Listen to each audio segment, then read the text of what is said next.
कि जब हम लोग 56 इंच सीने की बात करते हैं, नेशनल सिक्योरिटी की बात करते हैं, तो ये इंटेलिजेंस लैब्स कहाँ हुआ? पहले धर्म पूछा, फिर गोली मारी। ये चाह रहे थे ध्रुवीकरण हो। ये तो देश की समझदारी है, देशवासियों की समझदारी है कि हम लोग उस चंगुल में ना आए और सबके सब एकजुट होकर कहा इनको दो टूक जवाब मिलना चाहिए। आतंकवादी अभी तक गायब हैं। वो 4 आतंकवादी अब तक नहीं पकड़े गए हैं। सबसे पहला सवाल तो जो हर देशवासी के मन में उठता है कि जब हम लोग 56 इंच सीने की बात करते हैं, नेशनल सिक्योरिटी की बात करते हैं, तो ये इंटेलिजेंस लैब्स कहाँ हुआ? ये इंटेलिजेंस फेलियर कहाँ हुआ?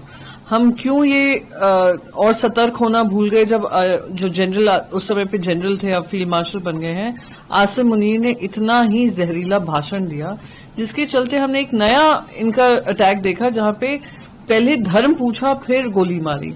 ये चाह रहे थे ध्रुवीकरण हो।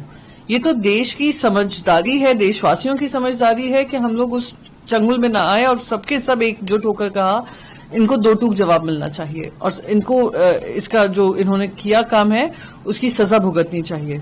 ऑपरेशन सिंदूर के बाद चर्चा ये हुई, कैबिनेट में विस्तार से बात हुई कि any act of violence against India will be considered an act of war. हमने ये भी इंडस वाटर ट्रीटी को भी अबेंस में लिया। कल ही सीडीएस, परसों ही सीडीएस ने कहा operation Sindoor is still in operation mode. तो ये सारी चीजों को ध्यान में रखते हुए जब हम उनके टेलीविजन चैनल्स ब्लॉक कर दिए, हमने न्यूज चैनल्स ब्लॉक कर दिए, उनके इन्फ्लुएंसर अकाउंट्स बंद कर दिए, उनके जो पाकिस्तानी क्रिकेटर्स हैं जो इतनी अभद्र कार्टून्स लगा रहे थे ऑपरेशन सिंदूर को लेकर और जो टीका टिप्पणी कर रहे थे, हमने उस पर भी पाबंदी लगाई। ये भी कहा गया कि there can be no talk with terror. हम खुद मल्टी पार्टी डेलीगेशन में गए और हमने यही बात सामने रखी, दुनिया भर के सामने लेकर आए। पर अब जब देख रहे हैं कि थोड़ा एक नॉर्मल सी आ रही है, सीज फायर के बाद नॉर्मल सी आ रही है, आतंकवादी अभी तक गायब हैं। वो 4 आतंकवादी अब तक नहीं पकड़े गए हैं।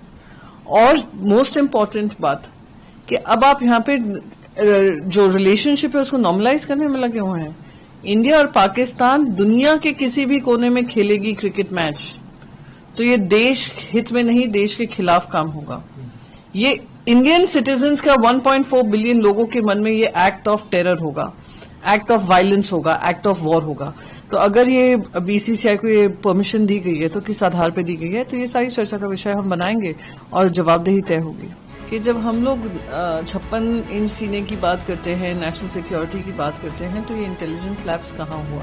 पहले धर्म पूछा, फिर गोली मारी। ये चाह रहे थे ध्रुवीकरण हो। ये तो देश की समझदारी है, देशवासियों की समझदारी है कि हम लोग उस चंगुल में ना आए और सबके सब एकजुट होकर कहा इनको दो टूक जवाब मिलना चाहिए। आतंकवादी अभी तक गायब हैं। वो 4 आतंकवादी अब तक नहीं पकड़े गए हैं। Subscribe to One India and never miss an update. Download the One India app now.